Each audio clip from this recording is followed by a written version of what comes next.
Every once in a while, an RPG completely absorbs you. Not because it's bigger, because the world refuses to leave your head. This game feels quieter than most RPGs. Not empty, just heavy. The world constantly feels cold and isolated, and almost every investigation slowly turns into something more emotional than you expect. You'll enter abandoned homes, follow strange stories through forests, or start helping someone who clearly hasn't moved on from something terrible. And the game actually gives those moments time to breathe. That's what makes the atmosphere work so well. Even during slower sections, there's this constant feeling that nobody in this world is really okay. Combat still keeps things moving though, switching between abilities mid-fight, combining different attack styles, and dealing with enemies that feel genuinely disturbing stops fights from becoming repetitive. Standout detail: a lot of the side stories feel personal enough that you remember them long after finishing them. Verdict: Banishers slowly pulls you into its world without ever needing to scream for your attention.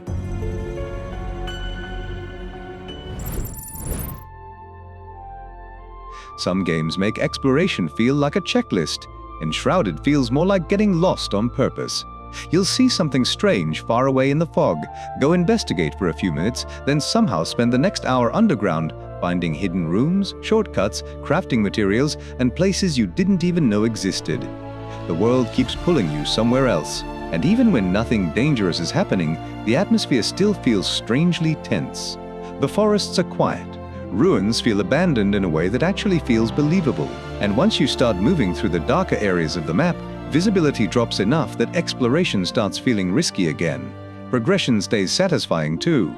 You slowly build safer spaces for yourself, unlock better gear, improve traversal, and start surviving areas that felt impossible earlier on. Standout detail: the shroud zones slowly drain your survival timer, which turns curiosity into a risk to reward decision constantly. Verdict: Enshrouded is the kind of game where you keep saying, "One more place," until suddenly it's 3 in the morning. This game feels dangerous in a way most RPGs don't anymore. You actually pay attention during fights. Enemies hit hard enough that mistakes matter. Healing is limited enough that panic makes things worse, and getting surrounded can completely destroy a fight in seconds. But that tension is exactly what makes exploration so satisfying. Finding better gear feels important. Unlocking shortcuts feels relieving. Even reaching a safer area after surviving a difficult section feels rewarding. And the world itself keeps pulling your attention away from the main objective. You notice hidden paths underneath buildings, locked doors you want to come back to later, strange merchants selling gear you immediately want, and side areas that feel easy to miss entirely. Standout detail: the city slowly changes over time, which makes the world feel reactive instead of static. Verdict: no rest for the wicked keeps you focused enough that even smaller fights feel important. This game understands how important movement is. The second you start surfing across giant deserts, the world immediately feels different from most fantasy RPGs. Traveling actually feels fun. You're flying across dunes at high speed, launching yourself through ruins, and constantly spotting things in the distance that make you want to stop whatever you were doing. Combat keeps that same momentum going. Fights feel fast, mobile, and surprisingly fluid once abilities start chaining together properly. You spend less time standing still and more time constantly repositioning through battles. And honestly, the game just feels good when everything starts flowing together. Standout detail: sand surfing changes the entire pacing of exploration because movement itself becomes addictive. Verdict: Atlas Fallen is at its best when you completely stop slowing down. This game feels constantly restless. You're moving through battlefields, ruined cities, strange desert landscapes, and places that look like they've already survived something terrible long before you arrived. And the pacing almost never slows down for too long. Traversal plays a huge part in that. You're sliding through environments, launching yourself across gaps, climbing into fights from unexpected angles, and constantly finding new paths that make movement feel fast instead of repetitive. Combat keeps that same momentum going. The mix of melee combat, guns, and abilities makes fights feel messy in a good way. 1 second you're fighting up close, then suddenly blasting enemies backwards before things completely spiral out of control. But what really makes the game stick out is the atmosphere underneath all the chaos. Even during quieter moments, the world still feels unstable, like something bigger is slowly getting worse in the background while you keep pushing forward anyway. Standout detail. The movement system makes simple exploration feel satisfying enough that traveling between objectives rarely feels like wasted time. Verdict.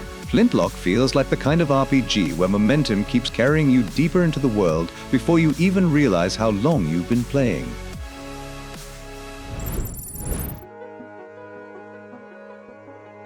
This game feels uncomfortable in a really interesting way. Not because it's trying to scare you constantly, but because almost every conversation feels like there's something hiding underneath it. The world is full of tension, dark streets, strange people, quiet rooms where nobody fully says what they actually mean. And the deeper you get into the story, the more the atmosphere starts pulling you in. You spend a lot of time investigating people, uncovering secrets, and slowly realizing how messed up some of these situations actually are. Even smaller side stories feel personal enough that they stay in your head longer than expected. The game moves slower than most RPGs on this list, but honestly, that's part of why it works. It gives moments space to breathe. And when things finally do become dangerous, the shift in tone hits way harder because the world already feels emotionally tense before combat even starts.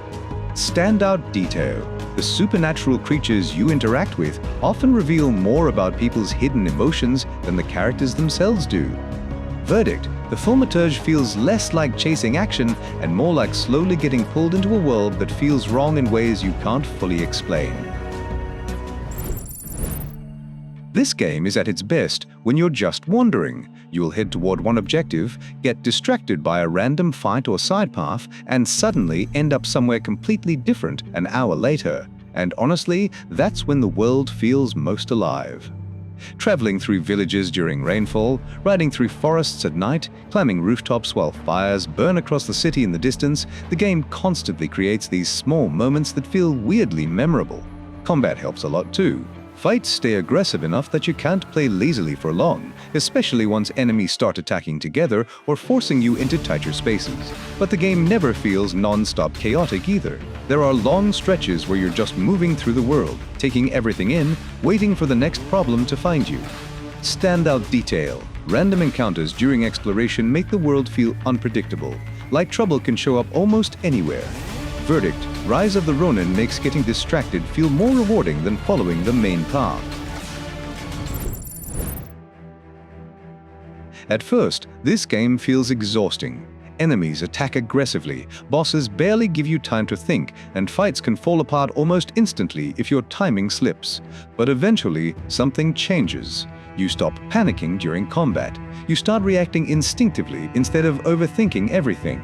And suddenly fights that once felt impossible become ridiculously satisfying. That's when the game really gets addictive. The combat has this constant rhythm to it, where staying aggressive actually feels safer than backing away. Once you start understanding enemy patterns, the entire experience becomes way more fluid, and the game keeps pushing that momentum forward. Burning fortresses, corrupted villages, giant monsters appearing out of nowhere. It constantly feels like the world is collapsing around you. Standout detail. The morale system quietly changes exploration because losing momentum can suddenly make normal enemies feel dangerous again. Verdict. This game becomes way more satisfying the moment you stop trying to survive every fight and start controlling them instead. This game feels strange almost immediately, not in a confusing way. More like the world constantly feels slightly off, even during quiet moments. The environments look beautiful, but there's always something unsettling underneath them. The music feels calm one second, then weirdly emotional the next. And the deeper you go, the harder it becomes to predict what you're going to find. That's what kept pulling me through the game. Curiosity. You keep moving forward because every new area feels completely different from the last one. Some places feel peaceful, others feel like you really shouldn't be there at all. And once combat starts, the game suddenly demands your attention again. You can't completely shut your brain off during fights. Timing matters, enemy attacks stay dangerous, and battles become surprisingly tense once things start speeding up. But honestly, it's the atmosphere that sticks with you most. Even quiet exploration feels emotionally heavy somehow. Standout detail. The game refuses to fully explain everything immediately, which makes the world feel mysterious in a way most RPGs don't anymore. Verdict: Expedition 33 feels like one of those games you keep thinking about even when you're not playing it.